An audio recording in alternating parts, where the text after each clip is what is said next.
Wait. Sige lang, ikat na ako na. Basta. Wait, ato ba mo po? Eh, black mo lang sa yung mamas. There you go. So what inspired you sa So, First game of King of Ray.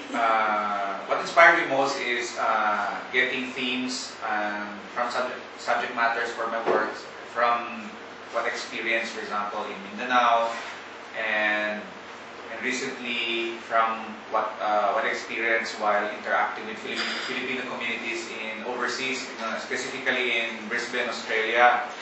So, the works that you see in Homecomings that you visited is a fusion of images taken from there. So yun yung repetition of images of Filipino-Australian children. Parang ano sila, doing something, having fun in front of the camera while documenting the baby shower event. Tapos the food images are taken from here in Davao. So most of them are home-cooked dishes. So every time we cook something, I just take a photograph of it. And of course, when Filipinos come back home in the Philippines, that's the first thing they want to taste the food, because they cannot taste they cannot avail of all the ingredients while living overseas. So they said there's nothing.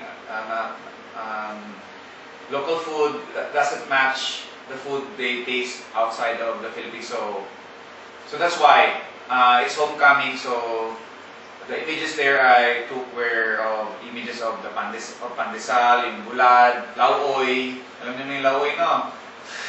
Lauoy, adobo. Tapos, and the final image was the mantel. So parang after all of this, siyempre, hipusin na yung food ang maiwan yung mantel. So parang ano siya, the images are a repetition of children playing, but the food is yung food niya ang nagbabari ng theme ng image. So yung the images depict about it's still about expanding the theme on home and identity. So yun yung concerns ko.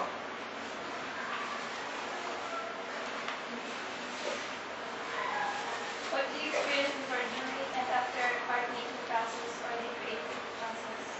So for that set of works, the experiences na accumulate ko while interacting with that community, plus my experiences with doing photography, yun yung foundations ng work. So dahil trained painter pa rin ako, I still wanted to manipulate the materials manually, doing it by hand. So part of the process that I did was painting over the photographs, then cutting it up, then putting needle holes one by one to outline the forms of the subject matter.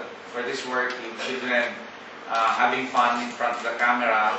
So makita niyo yung hands nila na formed by needle holes. Tapos, and sandwiching two different images and putting it in a light box setup. Tapos, then taking a photograph of that setup, then just manipulating the saturation of the food para magkaroon ng contrast between the figurative images of people, tapos at saka ng food. So mapansin kaya masabi naman ng tao, when they look at the works, meron bang ilaw sa likod yung photo? Kasi parang siya nag-glow. Kasi nga, light box nga yung setup ng work. So, yun yung final image na, digital image. So, balik ulit siya sa photography. So, the work process began with photography, documenting the event, and it also ended in photography after documenting the artwork. So, ganun yung process niya. So, it's just expanding the photographic possibilities of art making. So, yun siya. I love your art, sir. So amazing. So yun, salamat. Maka-inspire mo, good sir, kay parang most people, sir, kay after mag-picture, kay Photoshop agad, tapos develop. Tapos na yung parang maganda na yun na yung art sa kanila. Pero sa'yo, sir, parang manual, tapos parang may effort, parang mahirap magpakinggan, sir. So, pero ganun yung yung works, paminsan, kahit nga painting siya, tanungin niyo yung process nila, malalaman niyo rin na how they mix their colors, how they choose their colors. So, ganun din yung proseso. So, maputi din siya. Kasi nga, kung nagpe-painting ka, hindi ka masatisfy lang sa kulay na binibigay ng novel or ng brand. So, hindi mo siya gagamitin directly. So, you mix, you create your own color. So, the same thing din sa photographic artworks. Ang preference ko kasi mostly, mapansin nyo, mayroon yung birch sienna na colors kasi gusto ko magbalik din sa kulay ng Filipino, yung brown, pagka-brown race natin. Kahit makulay siya, lahat ng colors, meron pa ng brown na mix. Kasi pati yung light na ginaglow niya, golden brown, parang ganun yung... Ayun po yung meaning ng ano po. So parang pag titignan mo, ano mo siya, ma-associate mo siya sa pagiging Filipino or Asian. Kasi nga, yung food, basically, pag kita yung bulan, mag-react magkaagad kayo kasi gusto ko rin ng themes na that could easily relate to. Kasi kayo, kumakain kayo ng bulan, kumakain kayo ng lauoy, kumakain kayo ng adobo, gano'n, di ba? So, madali nyo ma-relate. So, it reflects back to your own culture din. So, yun yung ano lang, parang the work should mirror yung culture natin, yung ating lifestyle, yung experiences natin. So, gano'n siya. Okay, so, As a visual art practitioner, what are your struggles, achievements, and your goals? As a practitioner, mahirap talaga sa visual arts. Basically, lahat tayo creative. Creative tayo lahat. Tapos, ang nangyayari lang pag lumalaki na tayo, iba na yung mga goals natin, iba na yung ano natin sa creativity.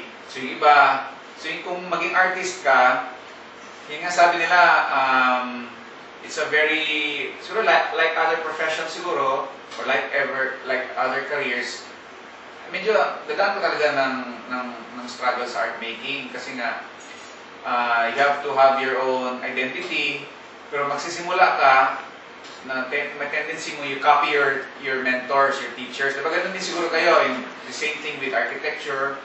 Siyempre, yun yung teacher niyo, ano yung pinapakita niyong projects, so magsisimula din nun, pero eventually, as you evolve in your career, number one is, you should accumulate experiences, lalo na sa field ng arts.